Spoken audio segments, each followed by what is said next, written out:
In this example, we're going to be adding and subtracting some polynomials and then writing our final answer in standard form.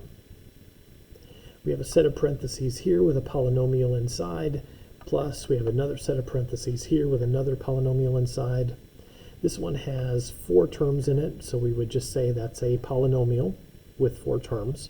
This one has 3 terms in it, so if we were going to describe that, we would say it's a trinomial. So we have a polynomial with 4 terms plus a trinomial. We want to add those together. To get rid of these parentheses here, before we add, we'd want to take a look at what's in front of the parenthesis, and if there's anything being multiplied out in front, we'd want to distribute that into all of those terms. But there's no number in front, and if there's no number in front, it is like having an invisible 1 in front. So if you took 1 and multiplied all of the terms by 1, well, if you multiply by 1, that doesn't change anything.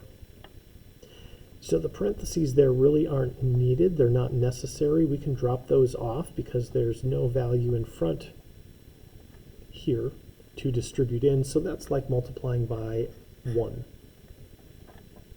The second set of parentheses, there is something in front of that, but what's in front of it is an addition symbol. And there's no number here.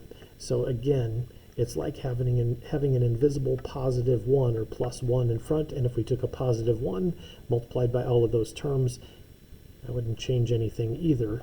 So those parentheses are also really unnecessary. They were in the original problem to show us the polynomials that we were going to be adding together, but we can just drop the parentheses off in both of those because there's nothing in front of the first set and just an addition symbol in front of the second set. We can finish this up in one more step if we go through and combine like terms starting with our highest power of x. We want to write this in standard form when we're done, and to do that we want the highest power of x to be first. So when I look at all 7 of those terms, the one with the highest power of x is an x to the third. And we do have a couple of terms that have x to the thirds in them. We have a negative 1x to the third plus 4x to the third. That's going to give me a certain number of x to the thirds in my final answer. I just need to figure out what number goes in front there. And negative 1 plus 4 is 3, or you could do 4 minus 1, that's 3. So we would have a 3x to the third for our first term, our leading term in our final answer. After the x to the third, we would want to have the x squared terms next. And there's only one x squared term here. It's this plus 3x squared. There aren't any other x squared terms, so we can just copy that one down. After that, we have some x's. That would be our next term. X cubed, x squared, next would come our x's. We do have an x term here out in front, and another one way out here on the end. And 2x minus 7x, that's going to give us a negative 5 of those x's. And then finally, just our regular numbers.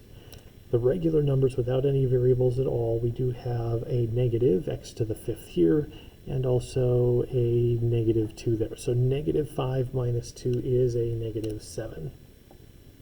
So our final answer, after we add the 2 polynomials together in standard form, looks like that.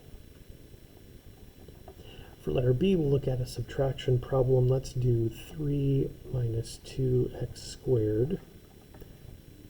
That binomial minus this trinomial, x squared plus 6 minus x.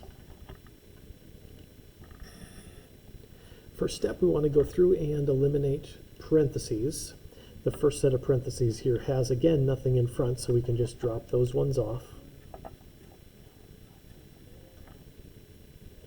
The second set of parentheses, though, has a subtraction in front, but there's no number, but that is like having a negative 1 in front of that. It did not look very much like a negative 1. Let me fix that. So we had subtraction there. That's what the original looked like. And then if there's no number, it is like having a negative 1 in front. So I would take the negative 1 that's here, and I would distribute that negative 1 into all of those terms to get rid of the parentheses. So negative 1 times x squared is a negative 1x squared, or negative x squared.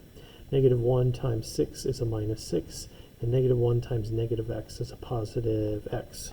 So eliminating parentheses, that's what we would have, and now we just need to combine our like terms, but we do want this in standard form, so I'm going to look for the highest power of x and combine those together first. Highest power of x, those are our x squared terms. We have an x squared term here and another one here.